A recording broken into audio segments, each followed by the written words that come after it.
All right, Saints fans and Houdads from all over the world, this is Kyle T. Mosley here with the Saints News Network, bringing you the Bayou Blitz with Mr. Bob Rose and Mr. Brendan Boylan of the network. What's going on, guys? Not a lot. I hope you, Kyle, and you, Brendan, as well as all of our listeners and viewers are having a spectacular day. Seems like the early onset to summer, so hopefully everybody's moods is good. Good, man. I am excited. It's summer. It's a beautiful day. It's Father's Day weekend. We don't get enough love there, Bob. No, we don't. And on that note, happy early Father's Day to you, Kyle. Happy Father's Day to all of our fathers out there and all of our mothers that are playing the role of fathers as well. Yeah, man. And there's a lot of people out there who attach themselves to guardians and people who have been in their lives to kind of take that place. So happy Father's Day there to you guys as well. All right, and Brendan Boylan, what's going on, BB? Nothing much. It was real rainy where I'm at today, so it didn't feel too much like summer. But I'm really looking forward to the warmer weather, and hey, we've got some good Saints news over the last week as well, so it's kept us busy. Yeah, it's been a wild off season already, man. We're gonna do a little bit of TGIFing tonight.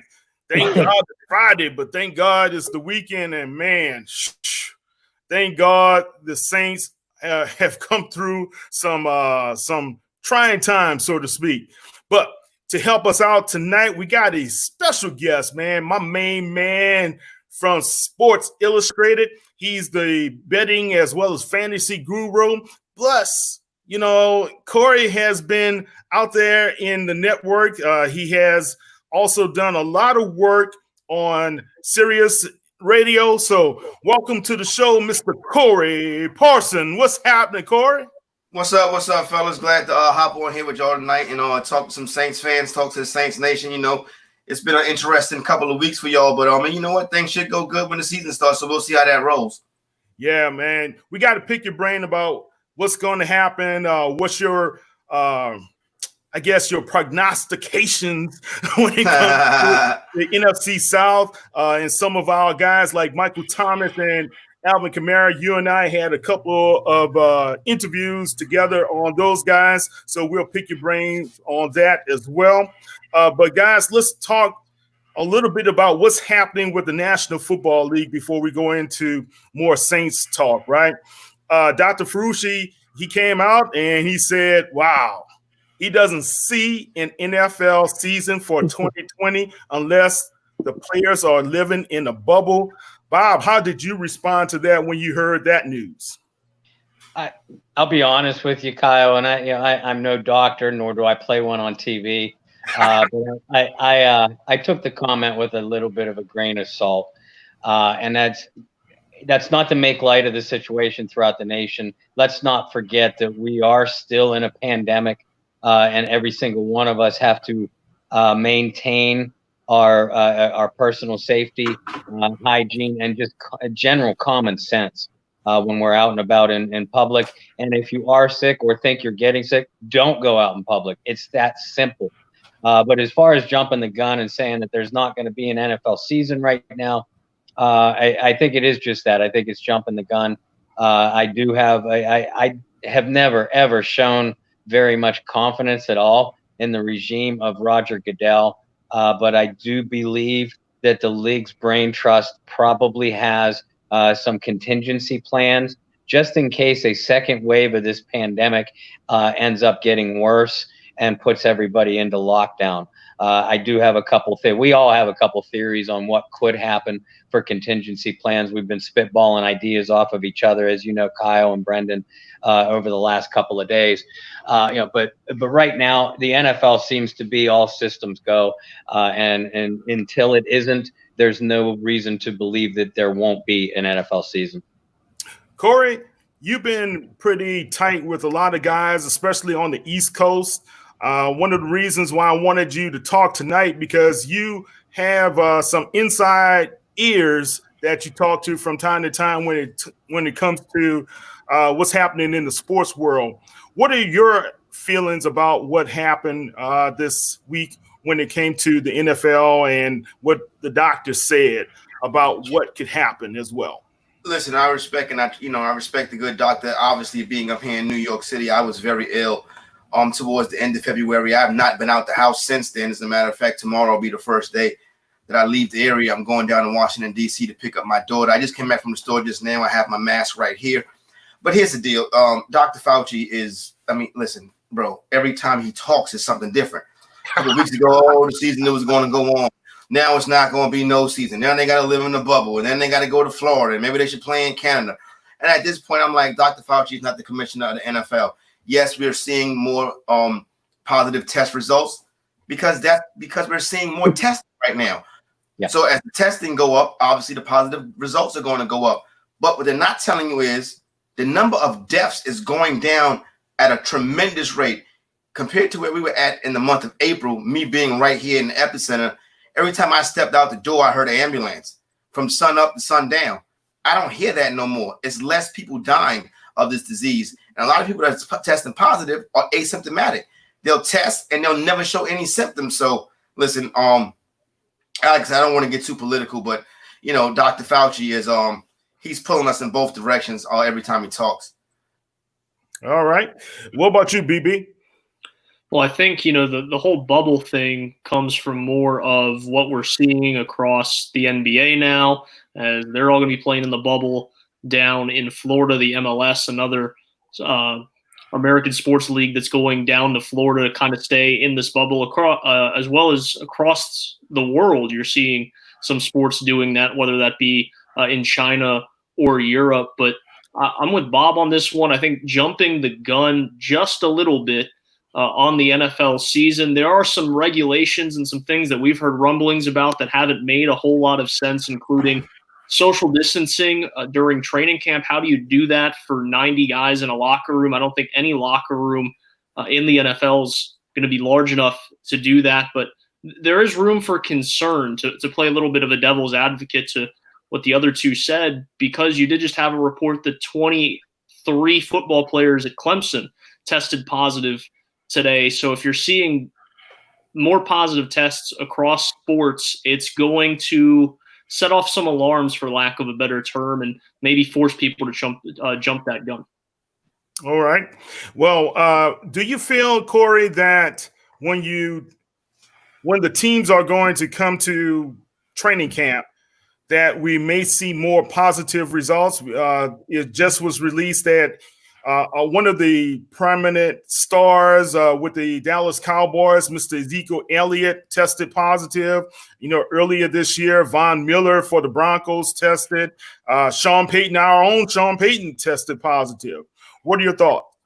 And they're all still Kevin Durant, Sean Payton, Von Miller, not Giannis. I don't want to put his name in. Who was the guy, the big man for the Utah Jazz, Donovan Mitchell. Gabbert. Rudy Gobert. All positive tests, all getting ready to play. So I'm like, in Ezekiel Elliott's case, I know he does have a sister with type 2 diabetes. I believe that to be the case. So obviously that's an extra layer of protection with somebody, but already a weakened immune system. You have to respect that. But for the most part, people are testing positive and they're going back to work. So I'm like, let's not panic at this moment right now. Yes, there could be some positive tests as testing goes up. But most of the people that are testing positive have been asymptomatic the whole time. I'll be honest with you, fellas. At some point, I believe all of us had this virus. Interesting thoughts there. All right, Bob, let's go on. Let's talk a little bit about Alvin Kamara. He attended a NASCAR race last week after Bubba Wallace led the protest against the Confederate flag being flown at NASCAR. So the organization banned not only on the cars or with the participants, but also the flag being flown by fans. What are your thoughts about what happened with Alvin? Because he got quite a bit of backlash from some Saints fans.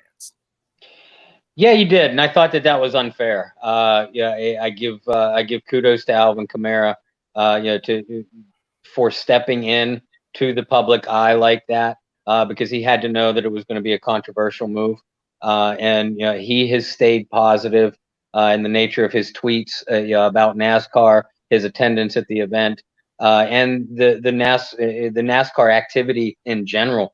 Alvin has remained positive the whole time.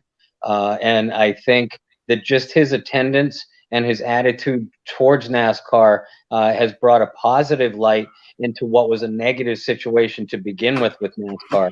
And I do agree with NASCAR's decision to ban the Confederate flag, certainly get rid of it on all the cars and any kind of displays and everything like that. I mean, we know, for the wrong reasons, but we know that it is a symbol in American history. And deserves rightfully educated in American history courses. That doesn't mean that symbol and what it stands for, most of all, should be displayed in any way, shape, or form. And I think that Alvin, definitely handled himself in the right way in getting behind the positive message that NASCAR was trying to send. Okay, Corey, what's your thoughts? Listen, it's obviously, I tell you, I had a funny story from a NASCAR race that I went to. I'll tell you all about that. No, it was good to see that. Listen, I think it's definitely time that we see a change, and time for these things to come together. While everybody's been going through this, I've been kind of like staying off of social media and listening to professors talk and stuff like that. People was really trying to make change and do positive things and bring about action. And I think like some small people that I've listened to speak over the course of the past couple of weeks, they seem to think, and this is a turning point, an important moment in history right here.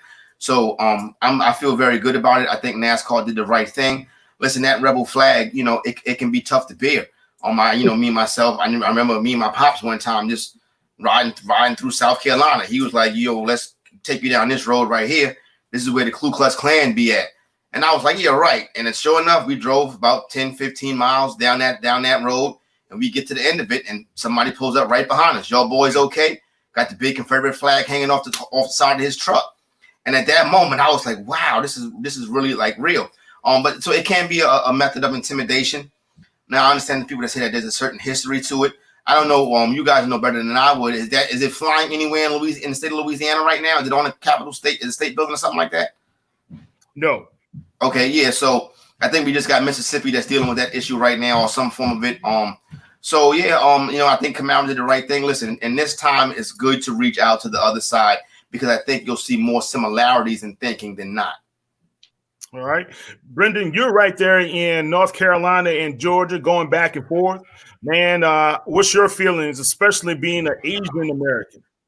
Oh man, to kind of piggyback off what Corey said there, I have my own similar stories with some of that, including the last place that I lived. You had a KKK flag flying in the front yard of a few houses just down the road, and that can always be a scary thing for anybody. But NASCAR took a big step, right? And then you're starting to see it across sports, particularly in college sports, with the NCAA coming out today and saying that they won't hold championship games in any state that still has any attachment to that flag. And of course, down in Mississippi, they're dealing with a couple things with their state flag as well. So this is a big turning point for a lot of people. And the more and more that we see this change happen, the more and more we're going to realize we're not as different or different minded as we thought. Okay, good.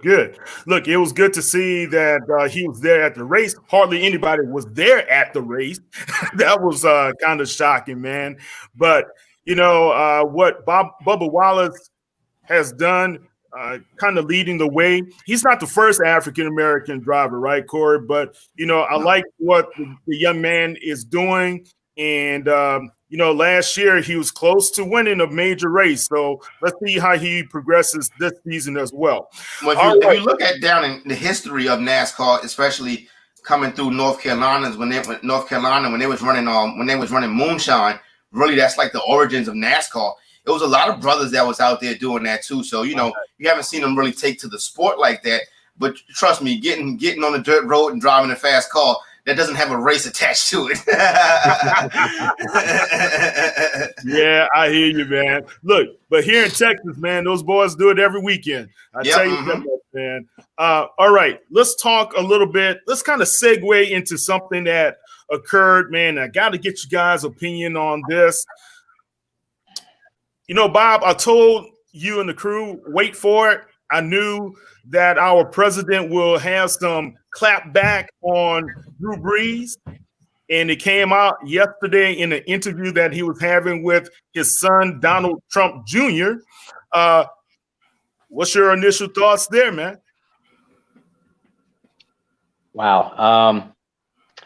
I try to zip my lip at all costs when talking about the man who was elected the president of the United States in 2016. And you notice my choice of words there. I like to say tongue in cheek, oftentimes, vote Rose 2020. I'm not surprised at all by what Donald Trump did and turned on Drew Brees. He actually didn't do it as fiercely as what I thought that he would. Throughout that man's personal history, we have seen time and time again. He'll throw a fishing lure out there to someone who he thinks will support him and whatever his current agenda may be. And if that person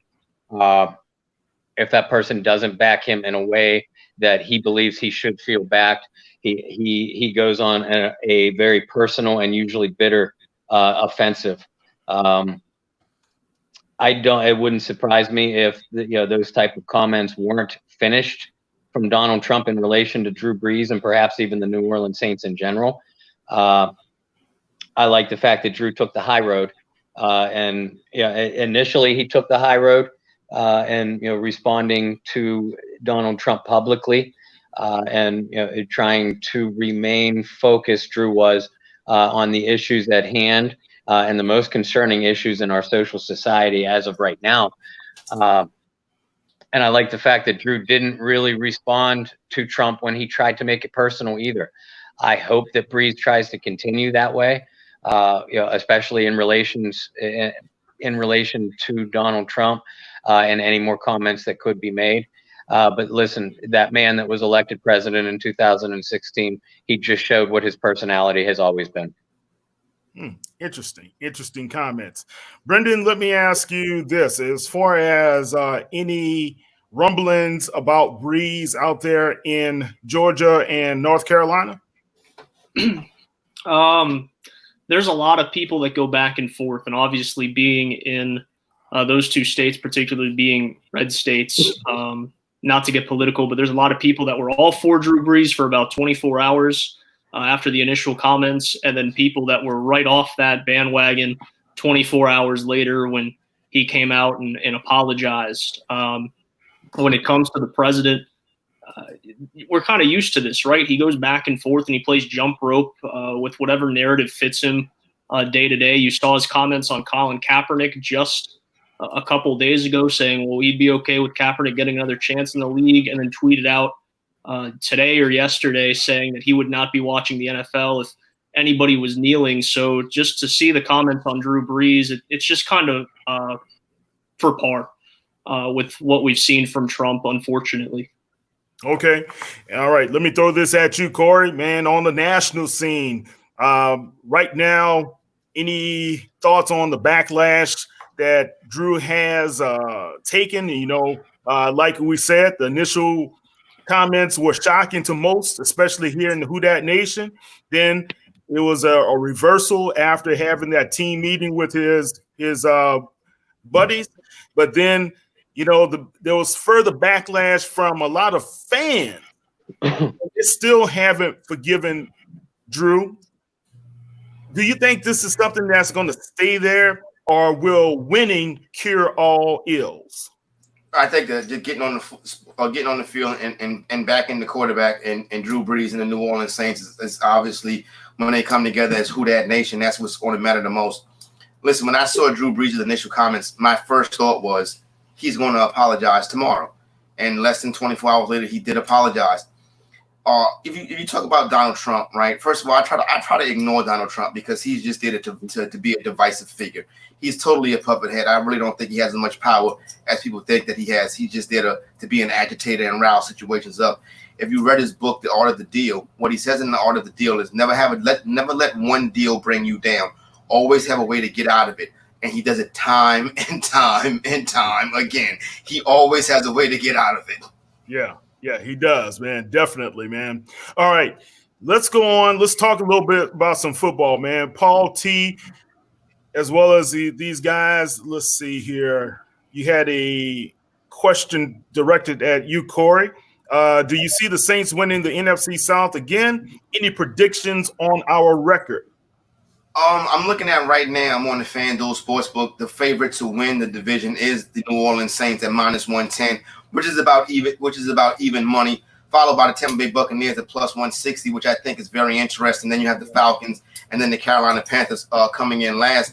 I think the Saints are still the cream of the crop of the division. Obviously the Buccaneers. People are saying that they're going to be better this year. The Buccaneers are very talented on offense. I want to see what that running game is going to do. I want to see how much Tom Brady has left as well. What I like about the Saints is the fact that they are, Sean Payton, Drew Brees, Albert. It's the same each and every year. There's no change of quarterback. There's no restarting. It's the same each and every year. They come back with the same thing. Now, the playoff success has not been there. I think they do win the division this year. Yet again, I think it'll be a little bit closer this year. I think all four teams are going to be good. Even the Carolina Panthers, I think the Carolina Panthers will be better. I think Atlanta will be able to bounce back. But I think Tampa and the Saints are going to be the ones that's playing for the crown. I think the Saints win the division by a game or so. But the Saints, where it needs to come together is in the postseason. And to be honest with you, I'm looking at the roster and I'm like, is Drew Brees the problem? Wow. That's a hit. I mean, listen. Okay, the game against the Vikings 2 years ago. Okay, it's a bad call. I get it. It happens. What happened last season? Bob, question, answer, please. Brees is part of the problem, sure. Brees, that entire team. I'm still waiting for them to show up for that first round playoff game because they never did. And that goes for the Hall of Fame quarterback Drew Brees. Taysom Hill played out of his mind, terrific. Janoris Jenkins played out of his mind, terrific. Nobody else looked like that they showed up, and that was shades of the year before against the Rams, where they looked like they took the victory for granted. Shades of the year before that, on the road against the Vikings. When you're on the road in the playoffs, you have to come out firing on all cylinders, and they came out flat. There's no excuse for things like that. Last year they knew that they had the long road to the Super Bowl, despite the record. You would think that they would come into the playoffs with a chip on their shoulder, and the exact opposite occurred, at least according to their play. And that reflects on the leadership at the top, not only the head coach, but the leadership within that locker room. And it starts with number 9 because he is the unquestioned leader of that team and has been for a decade and a half. And his play on the field, look, I still think Drew Brees is one of the top 2 or 3 best quarterbacks in the NFL right now. At 41 years old now, he's had very little drop-off in his play. Deep ball doesn't have the zip, but he was never a deep ball thrower anyway. But when the games matter the most, Drew seems to come out a little bit flat. I have to agree with you there, Corey. I absolutely think that Brees has some championship caliber football left in him, but he has to do it on the championship stage. The last few years in the playoffs, he played outstanding against Philadelphia the year before in the playoffs. But outside of that, he played so-so against the Vikings in 2017, played so-so against the Rams in 2018, and had a poor game with the exception of those couple drives in the fourth quarter against the Vikings last year. He, of all people, has to be looked to step up. When you're pointing fingers inside that locker room, every single man on that team has to look in the mirror first, and that's starting with number 9.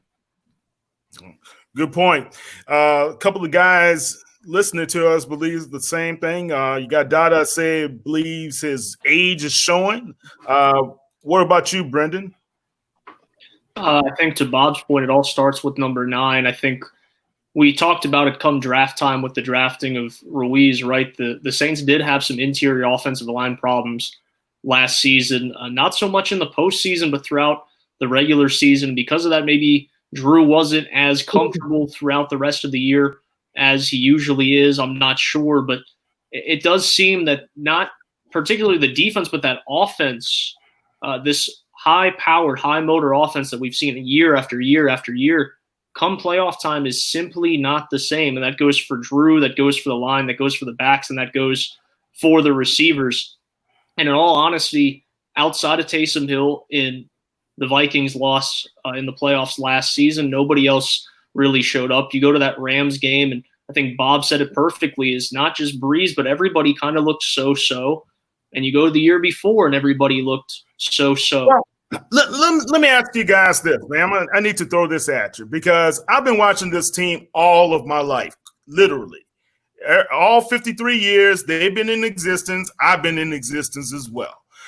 So I've watched these guys get so-so there. I watched them get over the pinnacle finally, right, and win the Super Bowl. But that's 10 years ago, right?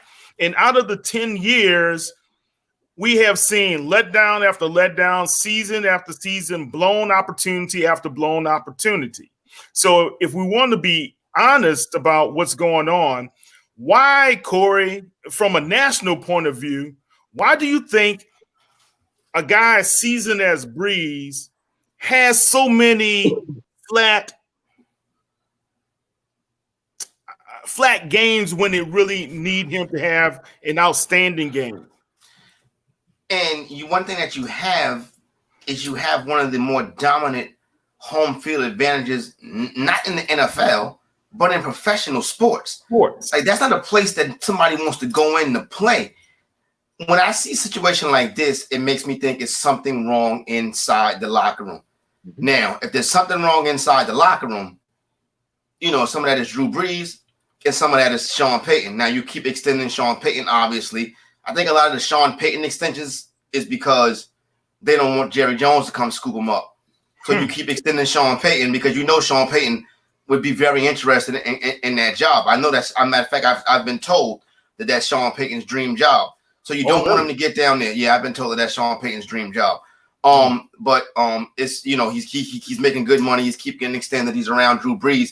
But at some point, the rubber has to meet the road, and this team should have qualified for the Super Bowl again. So what I would say is this: I mean, if it doesn't happen this year internally, you got to look inside that locker room and see what's going on. Okay. Well, and Paul brought up a good point. Could it be the play calling?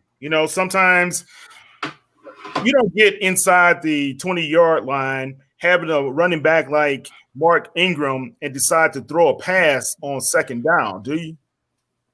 Didn't make sense.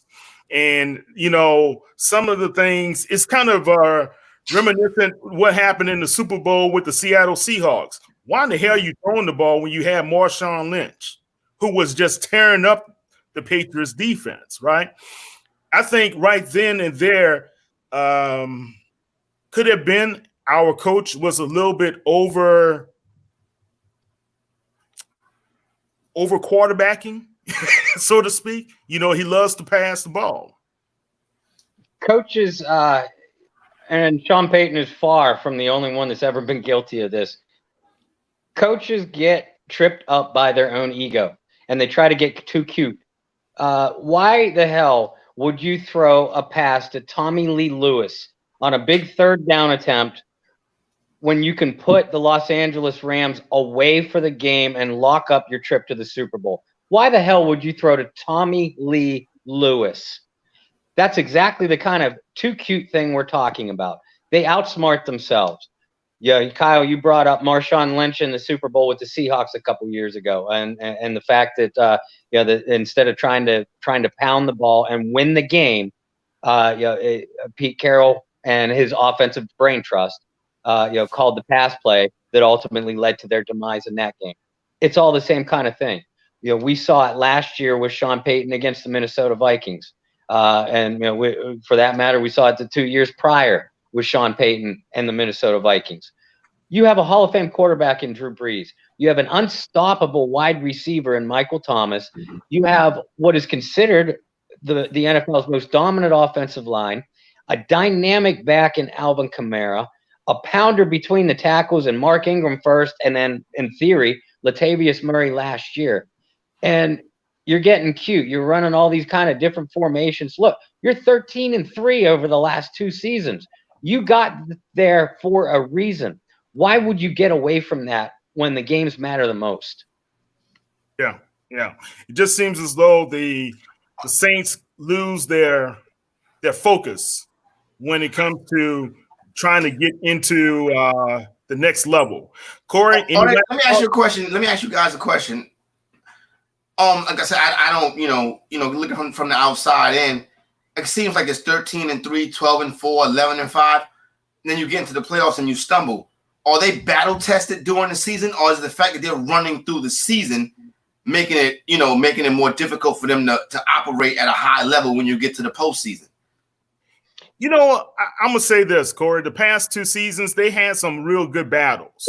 Okay, they did have some battles, man, and that's what was so shocking about what occurred with the Saints, because they didn't have any. I would say most of their games were not very easy to win. Those 13 games that they did win the past 2 seasons, 26 total, right? Those weren't easy wins, man. And that's when you come back home in your own stadium and you just fall down.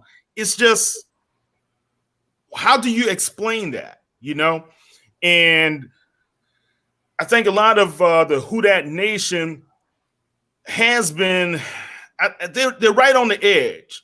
Whether do we keep supporting a 41-year-old quarterback, right? Who is a Hall of Fame quarterback? I don't care what anybody says he is. Or do we go to the next phase of this thing, right? Can Sean Payton take us to the next phase with another quarterback?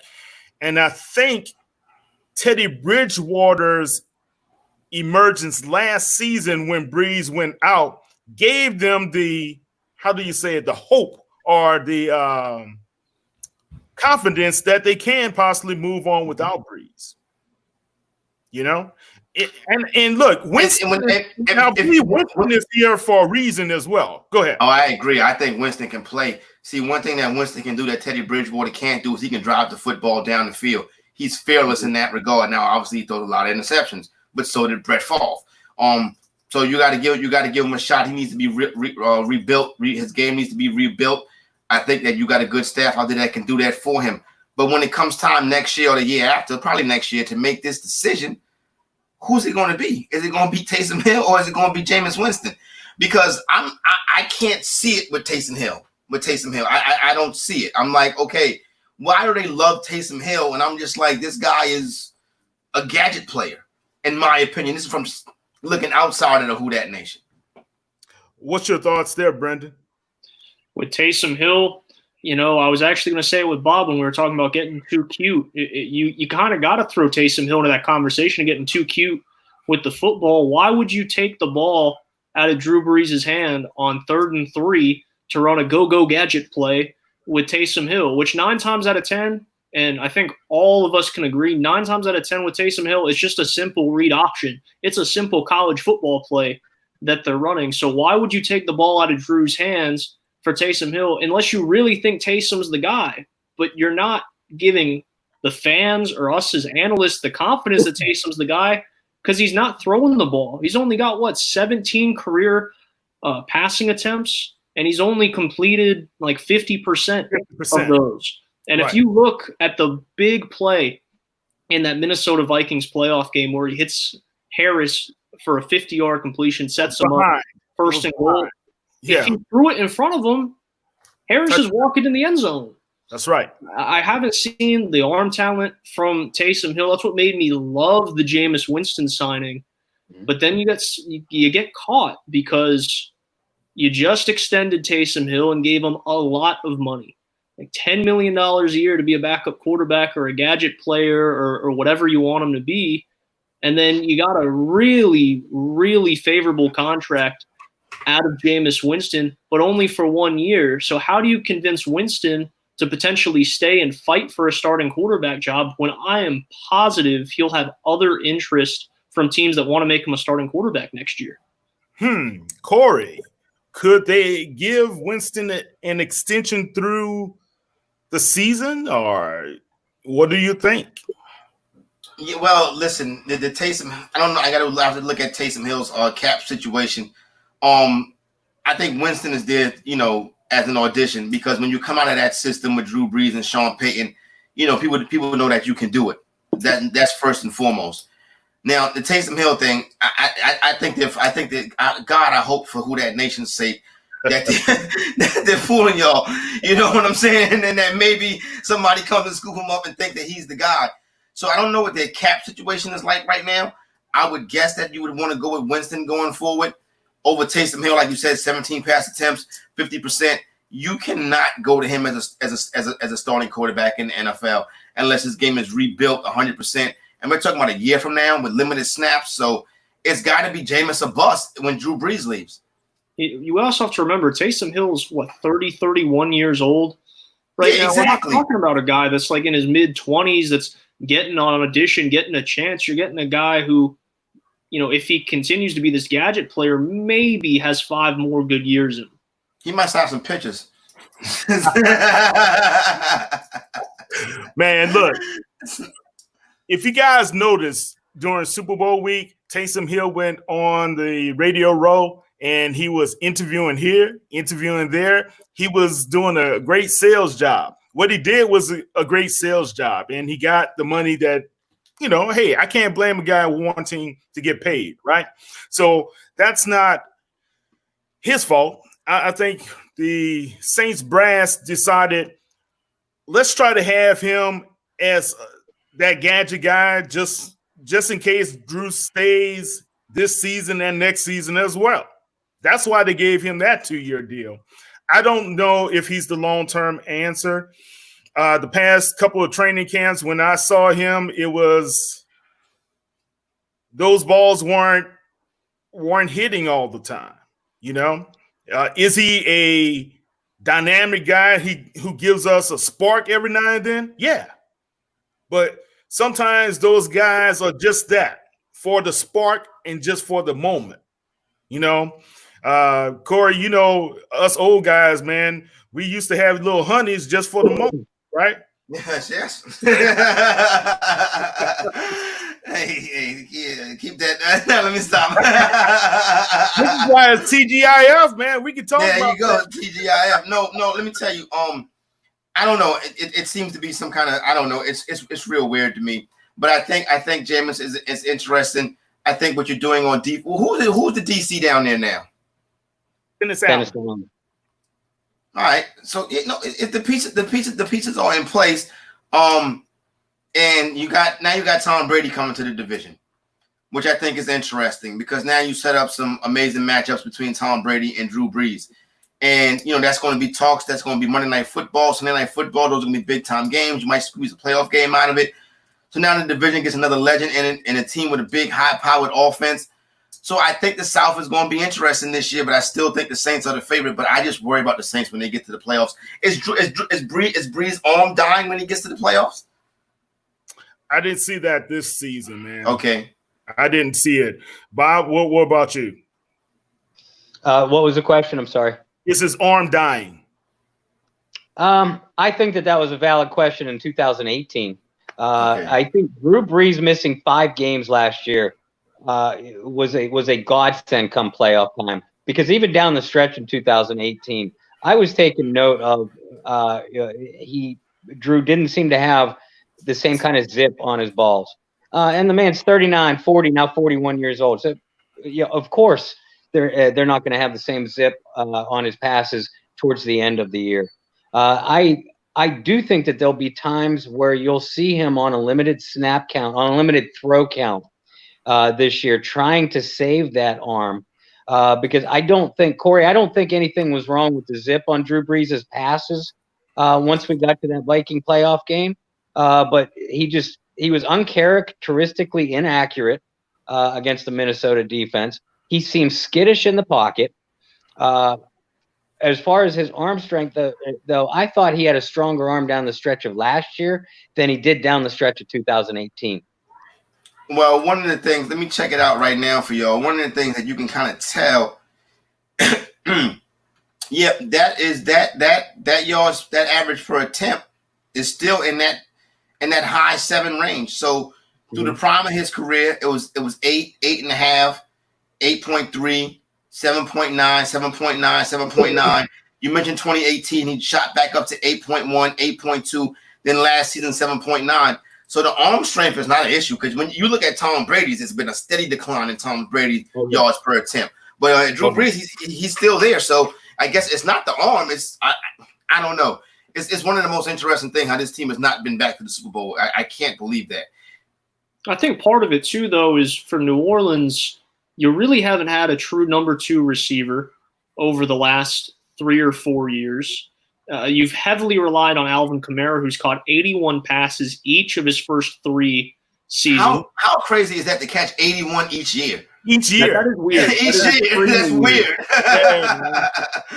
But you've had all that. You get, if you really want to go that far back, some really good and productive years out of Ben Watson at the tight end spot. Jared Cook had a really good year last year, but you haven't had a dominant across the middle of the field presence since Jimmy Graham. So you're seeing some pieces that really never got filled, and it was like slapping some duct tape on it. It's a temporary fix, and we'll worry about it later.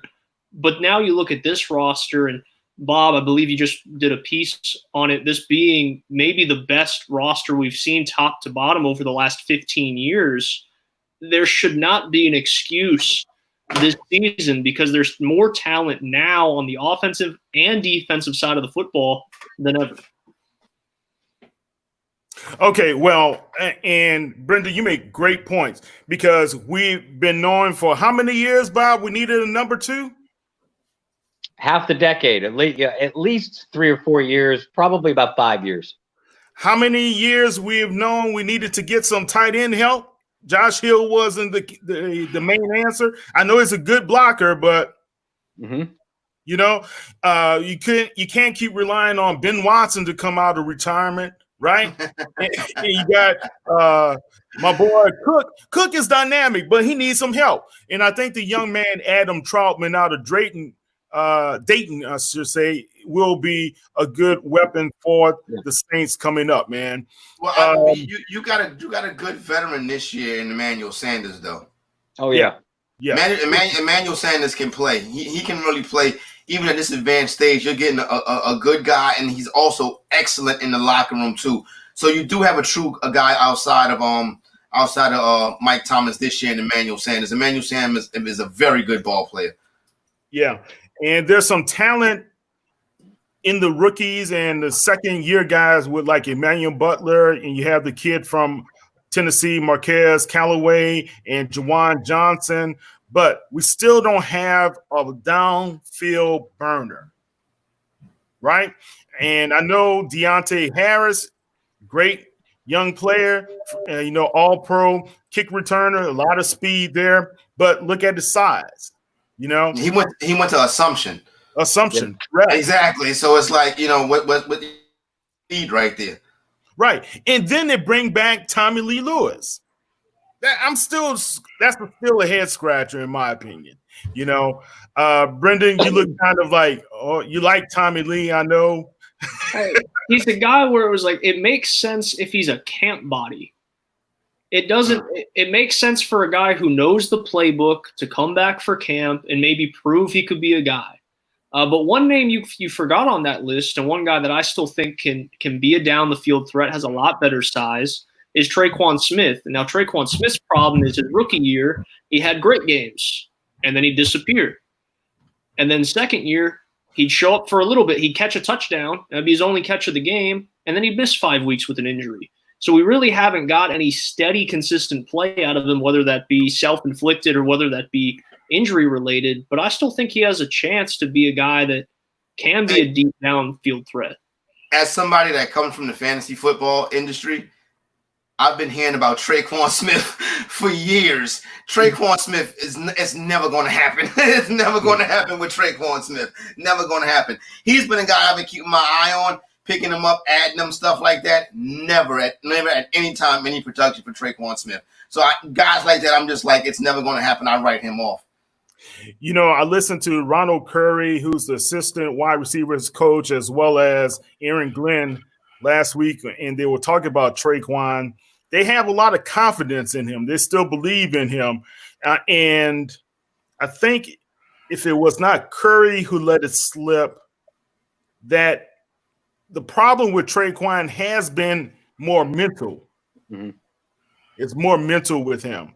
It's not about his physical attributes and capabilities. It's how he perceives himself. And then, you know, Corey, man, you've been around the sport a while. That's kind of hard for a player. Yeah. They don't develop confidence enough to be able to excel. You can see it in so many professional athletes.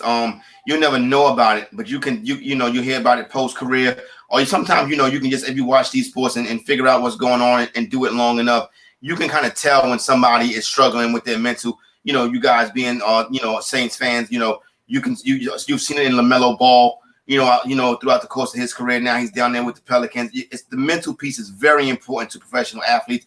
And when you don't have that, when your head's not right going into these situations, it could really make the rest of the pieces not work at all. Yeah, definitely. All right, guys, let's move on. Let's talk about what's going on. Let's say some good news out of the New Orleans Saints camp. Justin Hardy Sr., defensive back, opened his own pizza joint.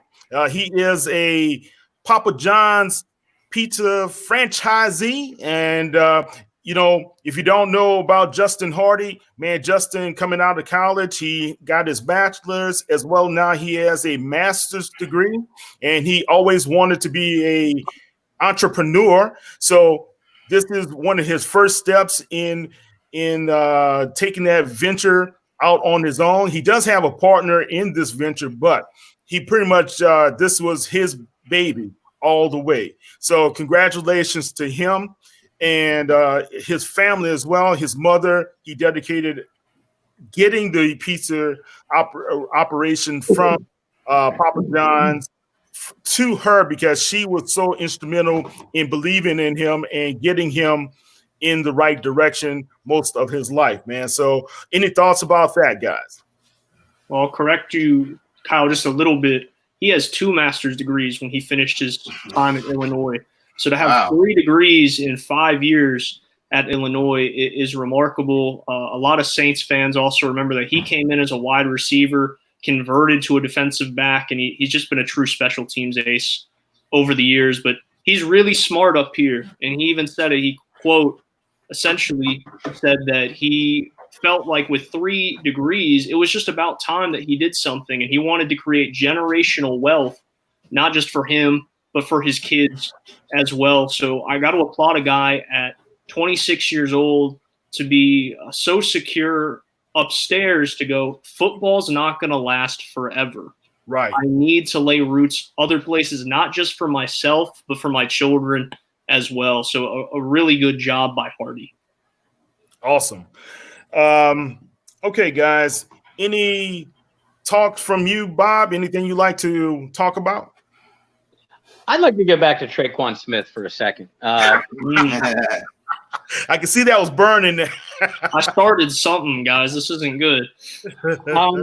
I've been pretty vocal about Traquan now for the last year and a half or so. I've actually been vocal about it since I came out and said that I didn't like the pick when they drafted Traquan out of Central Florida a few years ago. Watching film on that young man, you cannot deny his athletic talents. He has good size, he has good speed, and a good understanding of the game. What Traquan has always lacked, ever since I've seen him in college anyway, the man won't make the tough catch in traffic. He's got alligator arms, and all 4 of us have played, I believe, ball on some level, and certainly have followed it and analyzed it very closely in our adult careers. A receiver with alligator arms, a good combination does not make. And part of that is confidence. And, Kyle, you and I have had, conversations with Lonzel Hill and Quinn Early, both, former distinguished receivers themselves. And when asked about Traquan, they both echoed the same thing. Confidence, just like you said, Corey. And he's had, I said this in an interview the other day about, Traquan Smith. He's had his opportunities for 2 years to grab a hold of a number 2 receiver spot for the New Orleans Saints that was absolutely wide open. And the team needed someone of Traquan's physical abilities to step up and grab it, and he didn't do it. Yeah, he has flash potential, teased us with potential, which Corey in the fantasy football world has got to drive you people nuts. Especially especially these years when he looked like he was going to be that number 2 guy, and it was never anything. Yep. Now, I think it's very possible, and I'm like you, I've always loved Manny Sanders. Emmanuel Sanders is a spectacular guy on the field and in the locker room, and he's a perfect complement to Michael Thomas.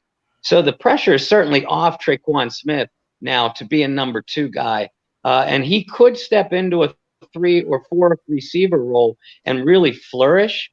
But I think it's also just as likely that he ends up on the roster bubble if a couple of these young receivers really catch the attention of the coaches early on. If a Marquez Callaway or a Juwan Johnson or Lil Jordan Humphrey or Emmanuel Butler, step up and really prove that they could do it, not only in practice against their own talented defensive backs, but in the games. Traquan Smith might find his way out of New Orleans. I think that that's just as likely to happen as it is not.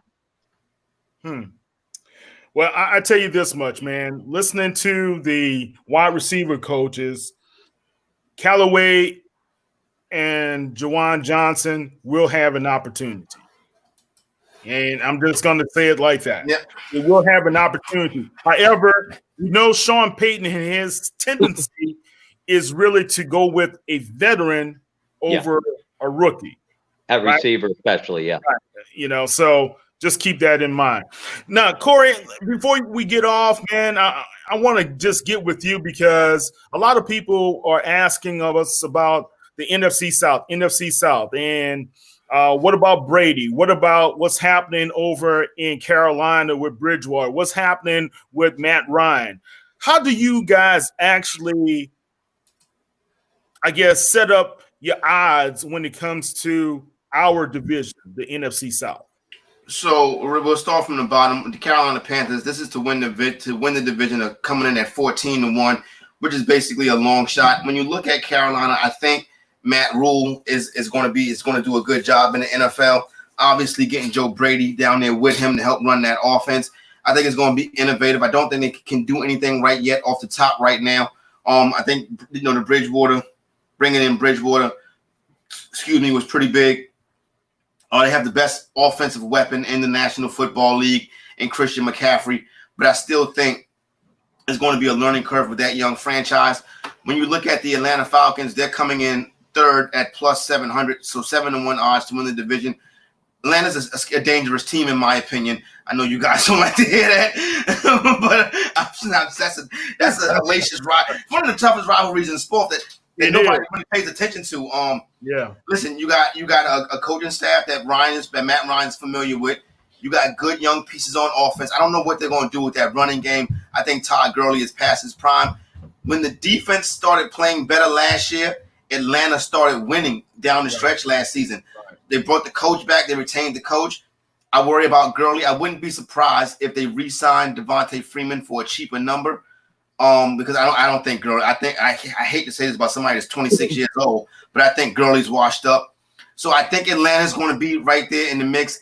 And when you look at Tampa Bay, the Buccaneers, you bring in Tom Brady to a team that their main issue last season was quarterback play. That was their issue last year. They can score. They can put up a ton of points. They got good young players on that defense that's only going to get better. So now you got a guy in there that can come and drive the ship. I like what Bruce Arians is doing. Obviously, I'm rooting for what's the offensive coordinator? Brian Leftwich. Yeah, I like Brian Leftwich a lot. What he's doing. As a matter of fact, I think Brian Leftwich is going to be part of the QB summit that Roger Goodell is holding this week on Zoom. So So I like Leftwich. I think Atlanta. I think it's a 3-team race, but I think the steady hand of the Saints wins the division. I don't know if it's a 13-win team though, but I think they have enough to win the division, and I think Atlanta and Tampa could very well be I think the NFC South can take 3 teams to the playoffs this year. Wow. Do you think just Tom Brady's presence is going to be enough for the Bucs? I think the combination of his presence and the development of those young players on defense is going to be key. Now you don't have Jameis turning the ball over in big spots now. So Tom Brady's not going to turn the ball over. He may not have the arms talent that Jameis Winston has, but he can get the football down the field into the goal line, keep that young defense off the field. They come back in fresh, and then I think you see where the Buccaneers put it together that way. Okay. Bob, Brendan, any questions for Corey? I think the biggest thing is we talk so much about the signing of Tom Brady and bringing his buddy Gronk as well, but the rushing attack for the Bucs hasn't been very strong over the years. They have some questions on the offensive line and in the defensive secondary. Do you think just having Tom Brady there is going to do enough to win them a couple extra football games that their defense is almost trying to give away? I thought they made one of the real bad draft day moves a couple years ago. Now, don't get me wrong. I think O.J. Howard is one of the best young players in the NFL, but they don't use him. But they picked him in the first round, and they left Dalvin Cook on the board. You put Dalvin Cook in that backfield, that's a totally different team right now. But what I will say is this: the young man that they drafted this year, Keyshawn Vaughn out of Vanderbilt, he is a Alvin Kamara type back. He can run the football between the tackles. He can catch the football out of the backfield. He's got some wiggle to him. If they use him right, that really can add an extra dynamic to that offense. Oh, good. Good stuff. Bob, any questions for Corey? Corey, first of all, thank you for taking some time out and joining us tonight. Hopefully we're going to have you back on a couple times through the season. But my last question to you, I'd like to step out of the NFC South for a minute and look through the rest of the conference. I think every man, almost to a man, believes that the NFC conference is much deeper, much more loaded conference than what the AFC is. But when you look at the other contenders, the 49ers, Seahawks, Vikings, etc., who's a team that isn't getting enough publicity, and who's a team that is expected to be at the top that you expect to take a step or two back? Oh, that's interesting. I think. Well, can the Dallas Cowboys never not get enough publicity? So the Dallas Cowboys are going to be a team that's going to be talked about a lot, especially coming into this season. I think this could be an MVP type season for Dak Prescott. I think about 2 weeks from now, or about a month or so from now, Dak Prescott will be the highest paid quarterback in the league.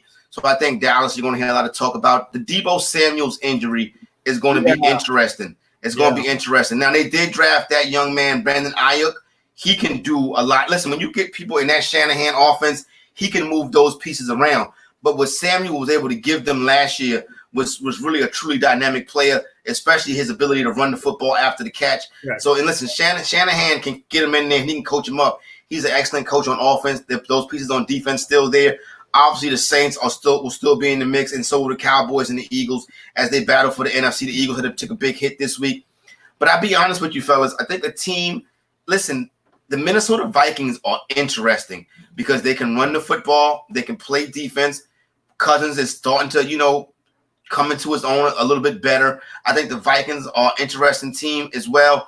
I think you can forget about the Green Bay Packers. I think their strength of schedule last year was really helped them get to where they were. I think the Green Bay Packers are done, especially with them bringing that young quarterback in. We're going to see Rodgers throw a couple of hissy fits this season. So I look at it that way. He's going to happen. And don't forget, as long as the Seattle Seahawks have Russell Wilson as their starting quarterback, they're always going to be in the mix as well. Yeah. What about the Titans? Paul T said the Titans, do you think they go backwards? Oh, the Titans are interesting because what Tannehill was able to do last year, kind of come in, save it, play good defense, run the football well with big Derrick Henry. But my teams like that, and listen, they got all the way to the AFC Championship game. But teams like that, you're not going to, in today's NFL, you're not going to beat teams 20-17 every week. It's not going to happen. And I don't know if they can consistently score enough points to deal with the top contenders in the AFC. The Chiefs and the Ravens, these teams are going to be scoring 30 points every time they go out. And you got to think the Colts could start scoring a lot of points this year too. Now that they got some competent quarterback play. Well, let me not say competent because I like Brissett a lot, but they got a guy that could drive the football down the field. It might be intercepted, but it still can drive the football down the field. So one thing about the Titans is that, yeah, I just don't know if they can score 27, 28 points to beat the top teams in the AFC consistently. Okay. I have two last questions for you, man. Number one, who will win the Super Bowl this season? Oh, boy. I know you've been betting. You got to let us know. I have not put no NFL futures down yet, to be honest with you. Listen, I don't want to get in no trouble. This is what I'll say. I think I like the Cowboys this year. I like the Ravens. I like the Chiefs. To be good. I think the Colts can be in the mix as well. Don't forget about Pittsburgh. Now they get Ben Roethlisberger back, and you saw how well coached that team was last year. I mean, look at all that Mike Tomlin was dealing with in that locker room, and then he had nobody at quarterback last year and had them on the cusp of making the playoffs. So I think those are some interesting contenders right there. I think Baltimore is ready though. I think Dallas and Dak Prescott could be ready as well. A player that I would say, if you want to take a long shot bet for either comeback player of the year or even MVP, as crazy as this may sound, Jarrett Stidham. Or most improved player or something like that, I think Jarrett Stidham. Jarrett Stidham can play football. Jarrett Stidham has big-time college wins. And people say, oh, those was in college. Well, the players in the NFL come from college. So I would not sleep on Jarrett Stidham. Okay, Corey. All right. I hear you, man. So that means I'm going to have to talk to you offline. Okay, that's cool. I'm with that, man. All right. So, Corey, today is Juneteenth. Yeah. A lot of people across the nation, fortunately and unfortunately, as a result of George Floyd's death and the demonstrations and protests that have precipitated since then, right? Mm-hmm. Knowing it's Juneteenth, knowing where the NFL is today, do you believe the NFL is headed in the right direction? It's interesting. I had a chance yesterday. I had a good 15 minutes with obviously a legend in Doug Williams. Matter of fact, Kyle, I'll send it to you. You can post the whole thing if you want. Okay. And speaking with him yesterday, he felt that the NFL was headed in the right direction at this time. He thought that obviously Colin Kaepernick told him what was going on and was overlooked. He feels that in this moment people feel different about it and they feel like it's going in the right direction. So listen, we got to stay the course though. It's time for action. It's time to put together a plan. Obviously, listen, talking with him yesterday, he said to me, when I came in the league, the guys that I was playing with were, guys that I played with at Morehouse, or that guys that went to Southern, or you know what I'm saying, or South Carolina State or North Carolina A&T. He's like, they got to raise up these HBCUs. They got to get back to what the quarterback summit is doing. The owners are saying there's no coaches in the pipeline. There's plenty of coaches in the pipeline. You're just not looking for them. And what I thought he said was interesting was a lot of times the agents are the ones calling the owners and saying, hey, listen, this is my guy. You know what I'm saying? I think he deserves a shot. It can't happen like that. The agents cannot be making coaching decisions for owners to get their pockets fatter by hiring their clients. So listen, I think diversity is going to be a big issue coming up. And I think we're going to start to see it's time for action. It's time for the rubber to meet the road. So everybody's talking a good game right now. Well, now it's time for us as fans of the NFL to hold them accountable. Very well said. Corey, man, look, I really do appreciate you being on with me, my friend. Yeah, 9 o'clock. It's 10 o'clock on a Friday night in the East Coast, Cal. Come on, man. All right, look, be safe on the road going down to get your daughter, though, man. Okay. No doubt, thank you. I appreciate that. You know what I'm saying? I'm looking forward to leaving the little 2-block radius. You know what I'm saying? Well, look, we'll be talking to you, and you're welcome back anytime in the Who Dat Nation. Okay. No doubt. Holla at y'all, fellas. All right, take care, Doc. All right. Bless. All right, that was Corey Parson, man. You guys can find him on SI.com betting, as well as SI.com's fantasy, as well as you can hear him on a lot of radio programs along the East Coast from time to time as well. All right, Brendan, Bob, we're going to wrap this show up, man. Brendan, any last thoughts about what's going on in the Who Dat Nation? It's been an interesting week. You know, you have a lot of these position coaches, as you mentioned, Kyle, sitting and talking with us. So we're learning a little bit more day by day. And I think the biggest takeaway for me this week was what Pete Carmichael was saying about how impressed he was with Jameis Winston thus far, just through Zoom meetings. And I know a lot of people give Jameis a little bit of a knock, whether that be his intelligence, his decision-making, some of the immaturities, but Pete Carmichael, longtime offensive coordinator for the New Orleans Saints, had a lot of positive things to say about Jameis Winston and is just really excited to have him in the quarterback room. So I'm excited and I guess happy to hear that Winston and the Saints so far after his short enrollment in QBU is going well. Short enrollment, but like you said, Jameis, when I listened to Carmichael, he also said how intelligent he was, and he asked a lot of good questions. So, you know, one knock on Jameis has been, and I think it's a misperception that he's the dumb guy. And I'm just because he's young and does dumb things doesn't mean he's dumb, right? You know, because think about it. We all were young and we did dumb things before. He's only, 26 years old, guys? And he threw for over 5,000 yards last season, and he's one of the handful of NFL quarterbacks in history to throw for over 5,000 yards. You know, Drew Brees is the only multiple one to do it, right? So let's kind of see how this all plays out. Bob, any last thoughts on your end? I'm like Brendan. I'm interested to see the fit for Winston in this offense as training camp and preseason approaches. Obviously, we want number 9 behind center, not only this season, but through the end of time, in my opinion. I like the Winston signing from the start. I'm working on an article myself, kind of outlining Jameis's potential fit in the New Orleans offense. And folks, we're going to start to, it's a dead time of year. So we're going to start to take a look, a more in-depth look at the Saints regular season opponents, which that's a piece I've got coming out tomorrow on SI.com as well. The Saints, New Orleans Saints are never boring. We know that. So hopefully the news wires will calm down a little bit as far as controversy goes.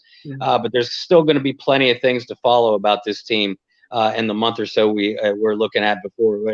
Actually, 1 month from this weekend, I believe, is the start of training camp. So, folks, real football is back, and it's right around the corner. Yeah. Kevin Starr, I think the Saints offensive system, deep offensive line, as well as the weapons, can help Winston to become a better quarterback. Yes, I agree with you, Kevin. Paul T., Winston can only get better learning from Drew. You're welcome, Bridgewater. Okay, got you, Paul. As well as Paul, with his undying love for Bob, he loves your favorable home game schedule. All right, man. I'm just going to say this, guys. I appreciate we have a pretty diverse crew over at the Saints News Network. We have a good team with myself, Bob, Brendan, John Hendricks, and Carla, Dr. Antoine. And if you guys would like to send us some notes and messages, send them always to Bob. He likes to read all that stuff. Don't send them to me. I don't have time. No, but yeah, we'd like to hear from you guys. Post your comments. Go to Twitter. We're at Saints News, and I'm going to give those guys a chance to give their handles as well. So always post what your thoughts are. If you like what we're doing, the type of broadcast that we are bringing and programming, bringing forth to you. And also go to YouTube, subscribe on our YouTube channel. We're going to have more video content coming your way. Brendan is one of our video specialists himself. So, just take a look at what he's going to be contributing for the network as well. All right, Bob and Brendan. Brendan, how can they find you on the World Wide Web? Really easy. Everything's the same, whether it's Instagram, Twitter, Facebook, etc. It's at BT Boylan. That's at BTBOYLAN. And just to kind of echo what you were saying, Kyle, we have a great team.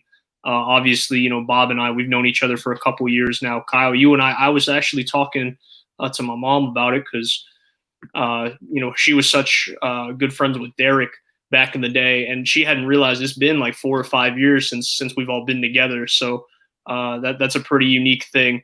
So we've known each other a long time. John Hendricks has been with the Saints forever, it seems like, just covering the Saints, I think since like 2011. Dr. Antoine with Carla doing great things video-wise, helping out with the interns as well. So we have a great group. Follow us all. We'd love to hear from all you guys. I'm so thankful to have a chance to work with all of you. And then, of course, people like Paul T. I think every time I hop on the Bayou Blitz, Paul hangs out with us. Yeah, he does. I appreciate it. Yeah, thank you, Paul. You do, man. You hang out with us. You give us a lot of love. You as well as Jerry and Kevin, those guys. We really do appreciate you guys hanging with us from time to time. All right. Well, good, Brendan. Bob, how can they find you on the World Wide Web? Well, folks, I want to piggyback on something that Kyle said a minute ago. We need your help. Kyle, myself, Brendan, John Hendricks, Carla Antoine. Go to the SI.com New Orleans Saints team page. I know you guys read our stuff, you interact with us, and we love you for it. Go to each one of us and click on our profile and hit follow. We're trying to grow the SI.com and Saints News Network community specifically. You guys have done a spectacular job of following all our work, supporting us, helping us along. So I'm going to ask for one more favor and go to the SI.com and the Saints team, New Orleans Saints team page. All of us have a profile on there because that's where our articles generate. And you can click on there and click on each one of us and hit follow. I love you for everything that you do for us and for everything that you have done for us in the last few years and hopefully years forward. So I feel a little bit guilty in asking for that one more favor, but I know we're all in this together and we're all a family. So we're going to have your backs. As far as me specifically, I can be followed on Facebook, Bob Rose, Twitter at BobbyR2613. Y'all already know my work through the Saints News Network and SI.com, but also pay attention to Facebook and the Bayou Blitz Facebook page. That's a growing community in and of itself. We mainstream all of our articles and our shows through there, as well as a very interactive Houdat group of family. If you are already there, thank you, and we love you for that. If you're not, or someone that would love what we're doing, point them out our direction. All it takes is an invite request, and you're in, and you're part of the family from there. Outside of that, again, happy early Father's Day to everybody out there. Bob Rose Sr., Dad, I love you. And to my kids, Brianna Rose, Isabella Rose, who turned 15 last weekend, and little William Rose, who turns 3 next month. Daddy loves you. Happy Father's Day, everybody. All right. Happy Father's Day is right, man. And don't forget, guys, you can check us out always online at si.com/NFL/Saints for all the latest in Saints news in the Who Dat Nation. And you can also check us out on Facebook, Twitter, as well as Instagram at Saints News. It's always been the handle for us. We are the original, and we have been first. And I know there are a lot of copycats out there right now who use the Saints News handle. Beware of those guys. They're bad, scary. They're scary. Nah. But I appreciate everybody. Everybody be safe as well. Going into the weekend, I know the past couple of weekends, people have been out and about, hanging out in the beaches, in the bars, and in the restaurants, and just doing it without mask. Wear your mask. Let's be protected. COVID-19 hasn't been totally defeated yet.